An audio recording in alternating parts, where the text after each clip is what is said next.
les gars, c'est JCOM. On va faire un point sur les nouvelles Mercato OM. Alors on va commencer par Paul Lirola.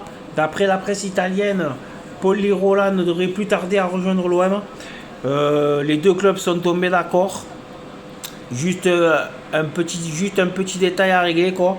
C'est sur l'échéancier pour régler le transfert de Paul Lirola qui est de 12 millions d'euros. Reste à savoir si ça sera sur 18 mois ou moins, puisque la Fiorentina elle voudrait essayer de négocier sur un paiement sur une durée de moins de 18 mois. Quoi. Mais d'après la presse italienne, il n'y a aucune raison, ça devrait se faire et Paul Lirola devrait rejoindre l'OM de si peu. Donc ensuite, on va parler de Thiago Almeida avec un accord de principe entre l'OM et le joueur. Reste toujours à convaincre Vélez qui en demande 20 millions d'euros. Je pense que dès que l'OM aura vendu les joueurs qui sont sur le point de partir, ça devrait vite se conclure l'affaire. Mais Thiago Almeida a fait son choix. Il veut rejoindre l'OM. Donc je pense que c'est quand même bien parti pour qu'il rejoigne l'OM.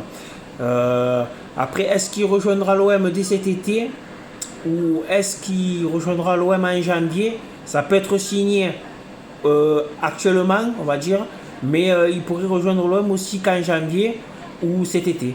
Parce que si Vélez voudrait le conserver pour finir et jouer la Coupe Libertadores, donc il arriverait en janvier dans ce cas-là. Ou sinon, si l'OM insiste et que Vélez accepte, il pourrait arriver dès cet été. Ce que j'espère qu'il arrivera dès cet été. Donc ensuite, l'OM aussi a un accord avec Daniel Valls. Le joueur de Valence, l'international danois, aurait donné sa priorité à l'OM.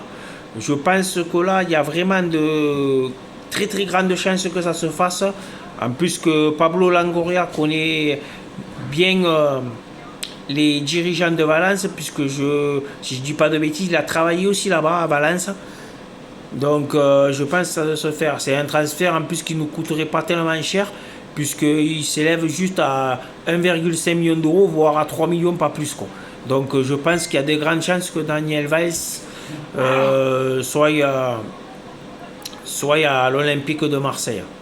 Donc si on fait Lirola et Daniel Valls, on aura les deux arrières latérales droits de l'OM. Donc c'est bien puisqu'on cherche deux joueurs à son poste, un pour jouer titulaire et l'autre en doublure.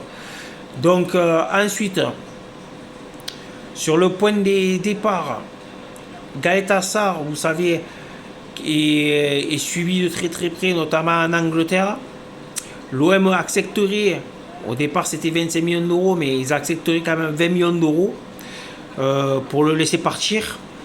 Donc il y a West Ham qui est sur le coup, qui est le candidat le plus sérieux, quoi, qui peut se permettre de mettre une somme comme ça. À un moment donné, il y avait Brighton. Brighton s'est écarté et n'ont pas peut-être les moyens de s'aligner sur une somme comme ça. Et dernièrement, il y a le Napoli aussi qui s'est aligné aussi. Mais mais le Napoli, je pense qu'en moins de sous, quoi, on va dire en gros, un club anglais, notamment West Ham. Quoi. Je pense que si ça se fait, ça sera plutôt avec West Ham ou un club anglais qu'on ne connaît pas encore qui suit Gaëtan Sarr. Mais je pense que ça sera plus ce style de club. Puisqu'on sait très bien que les clubs anglais, c'est eux qui ont le plus quand même assez d'argent. Quoi. Après, pour Benedetto, normalement, d'après les dernières nouvelles, il serait en discussion avec les dirigeants de Sao Paulo. Longoria est en discussion avec eux. Après, Benedetto va réfléchir, puisqu'il voulait quand même apparemment jouer encore 2 ans encore en Europe. Et sa priorité à lui, dernièrement, c'était de rester à l'OM. Donc, faudra bien réfléchir pour moi, si on vend Benedetto ou pas. Parce que tant qu'on n'a pas recruté un autre attaquant, vu que Milic est blessé, il nous faudra quand même un attaquant de pointe. Donc, si Benedetto s'en va, il faut quand même avoir sur les garanties de recruter un attaquant. Mais après, je pense que Pablo Longoria ne fait pas n'importe quoi. S'il laisse partir Benedetto, c'est justement pour entrer de l'argent et pour pouvoir l'investir dans d'autres transferts. Et notamment aussi pour un attaquant, je sais qu'on parle beaucoup de Giovanni Simeone, l'attaquant de Cagliari, qui est la piste quand même à prendre avec beaucoup de sérieux et qui est suivi, qui a eu déjà des discussions entre les deux clubs. Le joueur veut venir à Marseille, on sait que c'est 15 millions d'euros. Est-ce que l'OM va essayer de faire baisser le prix ou pas? Donc avec peut-être le départ de Benedetto déjà, ça rentrerait au moins 7 millions d'euros. C'est le prix qui est évalué de son transfert. Peut-être qu'on le vendra plus, peut-être qu'on le vendra pas moins en tout cas. Mais donc ça ferait quand même, ça pourrait faire bénéficier, faire venir Giovanni Simeone, mettons, je prends ça comme exemple, pour faire payer la moitié, ça nous payerait déjà la moitié du transfert de Giovanni Simeone. Il n'y aurait plus qu'à rajouter le reste d'argent qui manquerait. Ensuite, après il n'y a pas d'autres pistes, d'autres nouveaux, mais on va aussi parler maintenant du match de dimanche.